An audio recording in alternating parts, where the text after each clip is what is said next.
Magandang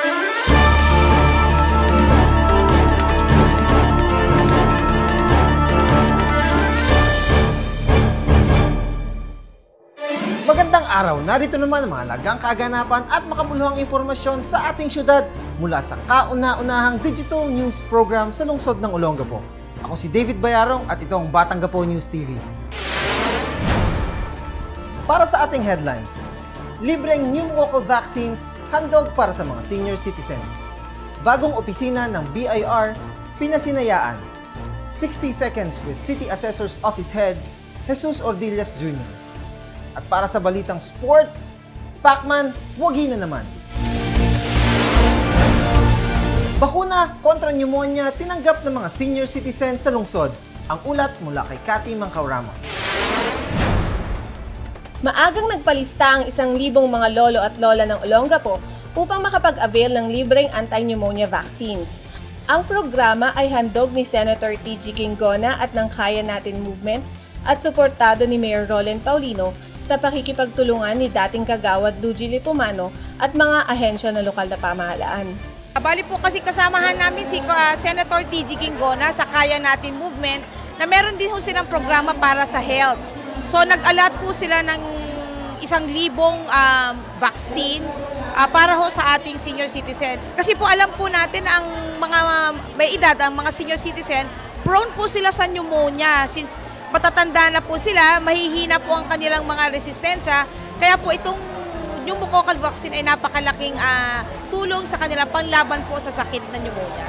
Di inalinta na ang init at hirap sa paglalakad, matyagang pumila ang ating mga senior citizens upang mabakunahan ng pneumococcal vaccine na kung sa sariling bulsa nila manggagaling ay di kakayanin. Malaking bagay ito na pinamimigay na libreng bakuna ng ating mayor na Roland. Napakahalaga ito sa mga senior citizens sa araw na ito. Maraming salamat. Ang pneumonia base sa pag-aaral ay kadalasang sa mga bata at mga senior citizens tumatama. Kung kaya't ito ang sakit na napiling tutukan ng grupo. Reporting para sa Batanggapo News TV, Cathy Mancao Ramos. Formal nang pinasinayaan ang bagong opisina ng Bureau of Internal Revenue. Ang detalye, ihahatid ni DJ Nicole Jose. Pinasinayaan kamakailan ang bagong opisina ng Bureau of Internal Revenue o BIR upang magsilbing one-stop shop para sa mga nagbabayad ng buwis sa syudad. Pinangunahan ni Revenue District Officer Irene Goze, Olongapo City Mayor Roland Paulino ang pagbubukas ng naturang opisina. Ayon kay Goze, magsisilbing isang one-stop shop ang unang palapag ng opisina para sa mga mamamayang nag-aayos ng mga bayarin ukol sa buwis. Samantalang, ang mga may problema ay maaasikaso sa kanilang second floor kung saan nakapwesto ang assessment, collection at document processing sections at conference room ng tanggapan. Yung area natin kung saan natin bibigyan ng serbisyo ang mga taxpayers natin, mas maluwang na siya, then mas maaliwalas na para sa lahat. Hopefully, bago mag-end ang taon na ito, ma-establish natin yung electronic lounge wherein lahat ng electronic services ng BIR pwedeng gamitin ng mga taxpayers. Naging panauhin din si BIR Assistant Regional Director Conrado Lee at nagbigay ng isang pananalita. Natupad rin yung gusto natin na ang mga taxpayers natin pupunta sa isang lugar na magaan magbayad ng tax dahil maganda naman ang kapaligiran. Hindi kagaya ng dati na medyo pahirap ang buwan na pagbabayad la. Sa ngayon, maganda sa mga taxpayer na pupunta rito dahil magandang lugar. No, maraming salamat sa inyo, kila Mayor Roland, sa pagbibigay sa atin ng lugar dito sa Olongapo City. Ako po si Kathleen DJ Nicole Jose, nag-uulat para sa Batanggapo News TV. Gift-giving na handog ni Mayor Roland Paulino sa mga residente ng ilang piling barangay sa lungsod. Narito ang balita mula kay Ms. Cathy Mancao Ramos. Maagang pamasko ang inihatid ni Mayor Roland Paulino sa mahigit 1,500 residents nang mamigay ito ng gift packs nito lamang linggo. Matyagang pumila ang mga kababayan natin mula 12th Street sa Pag-asa, Mactan sa West Bahak-Bahak at Old Cabalan, Hulo sa Santa Rita at Block 26 sa Gordon Heights. Tuwang-tuwa ang mga kababayang tumanggap dahil laking tulong ang mga ganitong programa, lalo pa sa mga kababayan nating kapos sa buhay. Nagpapasalamat po ako sa biyayang pinagkaloob mo, Mayor, dito sa amin 12th Street at hindi mo kami nakakalimutan. Maraming salamat po and Nanguna sa mismong pamamahagi si Mayor Roland Paulino at SBMA Director Cynthia Paulino. Tumulong din sa distribution ng ilang kagawad ng lungsod. Reporting para sa Batanggapon News TV, Cathy Mancao Ramos. Mga kawani ng gobyerno tumanggap ng training para sa basic first aid at basic life support. Nagbabalik si DJ Nicolo Jose sa ulat. 3 araw na pagsasanay ukol sa basic first aid at basic life support ang tinanggap ng ilang kawani ng gobyerno sa bawat departamento ng lokal na pamahalaan sa pangunguna ng Disaster Risk Reduction and Management Office o DRRMO. Ang aming opisina po ay nagbibigay po ng first aid, lalo na po ang priority po namin yung mismong basic life support. Para po, ang aim po kasi ng opisina namin is yung lahat po ng pamilya sa Olongapo, meron pong isang marunong mag-first aid at mag-CPR. So yun po yung target namin. In 5 years po, ang target namin at least 80% po lahat marunong mag-CPR dito sa Olongapo. Ang 3 pangunahing layunin ng first aid o pangunang lunas na mas kilala bilang 3P o 3P ay ang mga sumusunod. Pagpapanatili ng buhay o preserve life. Pag-iwas mula sa pagkakaroon ng mga dagdag na pinsala o pag-iwas sa paglala ng kapinsalaan o karamdaman o prevent further injury or illness. Pagtataguyod sa paggaling or promote recovery. Bakit po namin tinuruan muna po yung government employees? Para po maging modelo po sila. Dahil po kung sila po kaya nila, even though hindi po sila medical practitioner, kaya rin po ng ibang tao po sa paligid ng Olongapo. So we don't know when emergency could occur, kaya this could really be a great opportunity po para sa bawat offices and of course for the whole city of Olongapo. Ang first aid ay inilalapat sa biglaang mga pangyayari habang wala pa ang manggagamot o doktor o kaya ay wala pa sa pagamutan ang biktima. Dumaan sa theoretical at aktual na pagsusulit ang mga naging participants sa training na ito. Para sa Batanggapon News TV, ako po si Kathleen DJ Nicolo Jose, nag-uulat. Malaking bilang ng tao ang nakisaya sa selebrasyon ng kaarawan ni Mayor Roland C. Paulino. Ang detalye sa ulat ni Binibining Sheila Sambilyon. Naging masaya ang kaarawan ni Olongapo City Mayor Roland Paulino simula pa lamang sa flag raising ceremony kung saan namigay siya ng iba't ibang appliances para sa mga kawani ng gobyerno, barangay employees, police at senior citizens. Super excited ang bawat isa na mabunot ang kanilang ticket sa raffle dahil nag-uumapaw ang mga papremyo katulad ng flat screen TV, washing machine, mga DVD player, electric fan, cellphones, sako-sakong bigas, gift certificates at cash prizes. Matapos ang flag raising ceremony ay nagkaroon naman ng job fair sa Rizal Triangle. Kinagabihan, nagsama-sama naman ang mga kaibigan, empleyado, kapamilya at mga residente sa Marikit Park kung saan nagkaroon ng ilang programa kabilang ang surprise number ng mga department heads ng mga lokal na pamahalaan ng Olongapo. Para sa Batanggapon News TV, Sheila Sambilyon nag-uulat.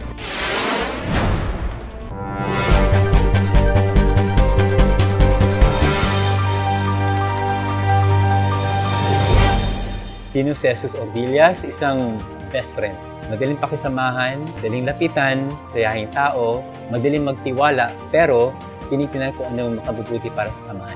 4 years na akong married, pero wala pa kami anak ng asawa ko. Pero hindi naman isang sagabal yon sapagkat yung pagmamahala naman ay nandoon. At ngayon, bilang isang bagong kaupong OIC, may layunin, may dahilan kung ba't tayo narito. Upang pangasiwaan natin, mapamahalaan natin yung tinatawag na implementation and reform plan. Magkaroon ng tama at legal na proseso ng pag-assess ng mga real properties at makakolekta tayo ng tamang buwis para naman sa kapakanan ng Olongapo. The very first time na mag-usap kami ni Mayor, naramdaman ko na yung support mo.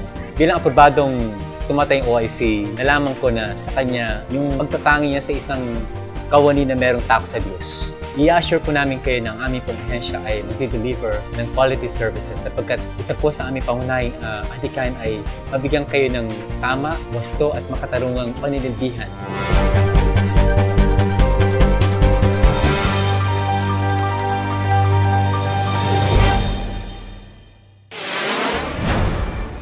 Pambansang kamao Manny Pacquiao muling pinatunayan ang husay sa boxing. May ulat si Billy Mostajo. Halos hindi mahulog ang karayom ang Olongapo City Convention Center ng mga manonood na mga residente upang masilayan ang laban ni Manny Pacquiao at Chris Algieri nito lamang linggo. Hindi naman binigo ni Pacman ang mga manonood matapos nitong ma-knockdown si Algieri ng 6 na beses at manalo via unanimous decision para madepensahan ang kanyang WBO welterweight title belt. Sulit ang pagpunta ng mga residente sa convention center dahil hindi lamang live ang kanilang napanood, may libreng kape at pandesal pa na handog ni Mayor Roland Paulino.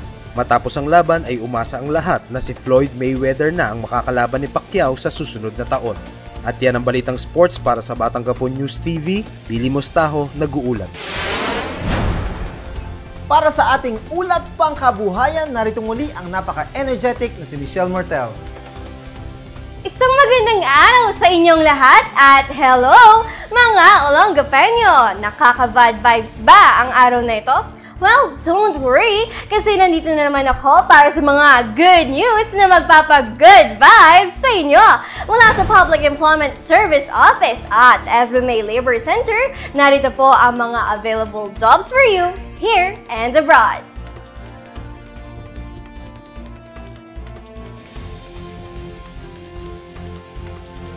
Bukod sa mga trabahong swak para sa inyo, meron pa mga naihandrang training programs ang ating pamahalaang lungsod, partikular na ang tanggapan ng Livelihood and Cooperative Development Office.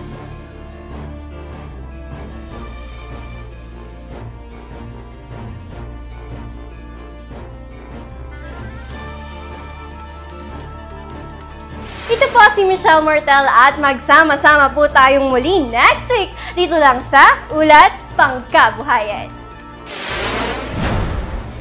At para sa biyaheng gapo, samahan nyo kaming mamasyal sa Subic Safari.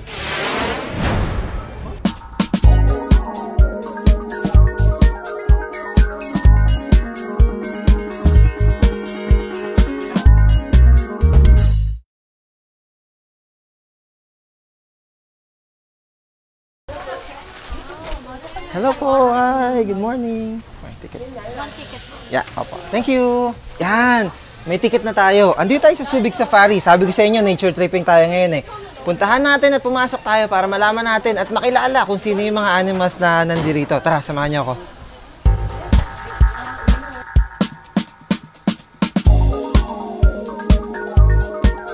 Ang Subic Safari po, nag-start po siya last 2004.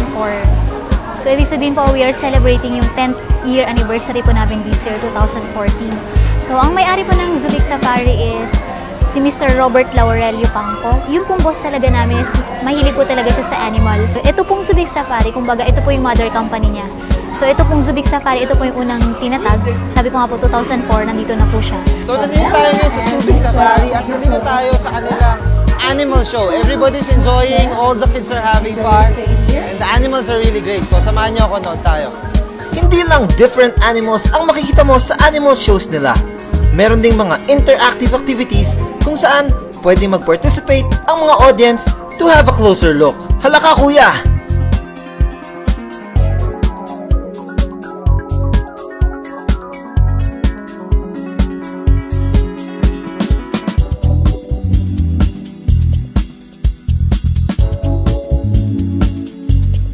Now, sir, what can you say? Very smooth ngayon ang nakahawak na ganito. Wow!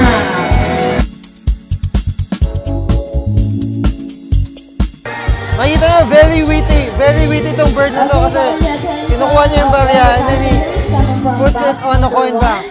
Of San Diego Premier School, kindly stand by on the bleachers area and you will... Picture!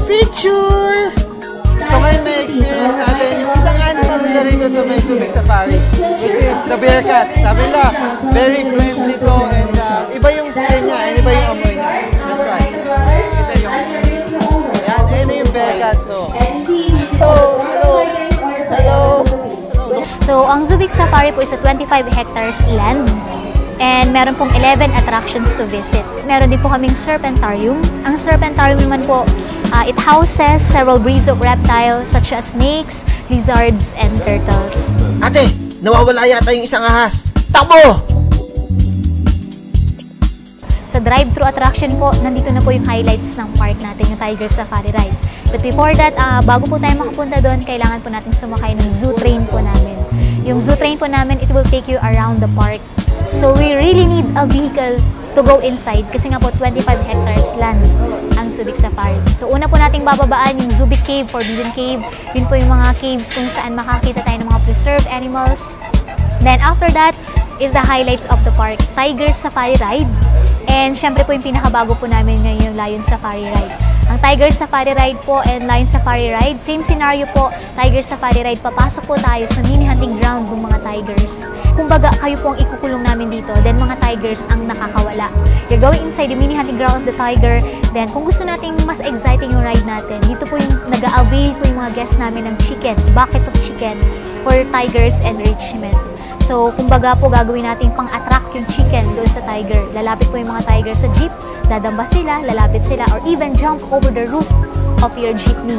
Then, same scenario po sa Lion Safari. Pinagkaiba lang po sa Tiger Safari Ride. Of course, tigers. Sa Lion Safari Ride, lions. But same scenario po. Sa tanang buhay ko ngayon na ako nakakita ng totoong lion. Dito lang sa Subic, makakita ka ng live na lion. And yan, just roaming around. Diba? Katakot. Woo! So, hindi tayo ngayon sa Subic Park nila where you can interact dun sa mga animals, no? Dito tayo ngayon sa kanilang camel where you can feed them. Pwede mo silang pakainin. Pakainin mo sila ng mga grass or things like that. And you can touch them. Talagang interacting with the animal. Good boy. Good boy. Good boy.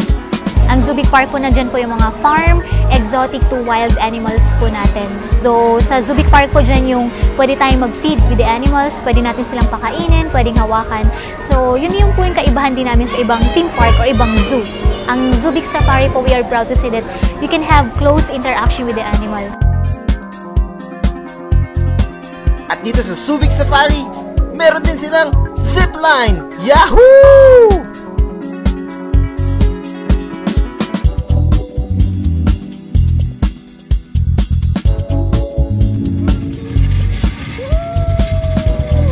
Fly like a bird! Fly like a bird! Ang Bone Museum po, nandun naman po yung mga preserved bones and skins of different animals. Last attraction to visit po natin yung Crocoloco or crocodile area. So approximately po we have there 100 of Philippine freshwater crocodiles from Palawan. So mga batang gapo, matapos tayong lumibot dito sa may Subic Safari at makilala natin lahat ng animals nila, sa syempre sa kanilang natural wildlife, bibiling ko na to para at least meron akong souvenir, maalala ko sila. Samahan niyo ulit akong hanggang susunod na biyahe gapo. Ako si David Bayarong, hanggang susunod.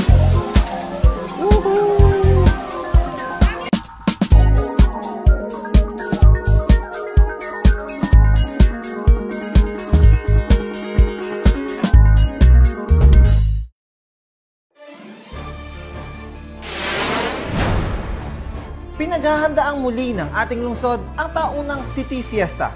Narito po ang lineup of activities kaugnay dito.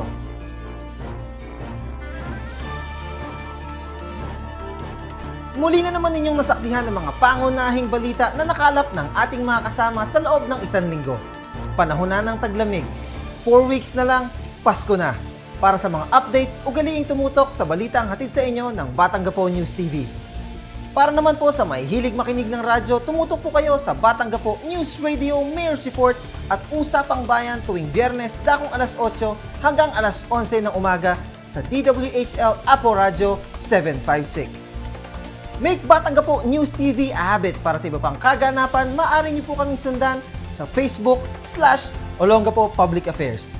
Muli, ako po si David Bayarong, ang inyong tagapagbalita. Mabuhay Olongapo!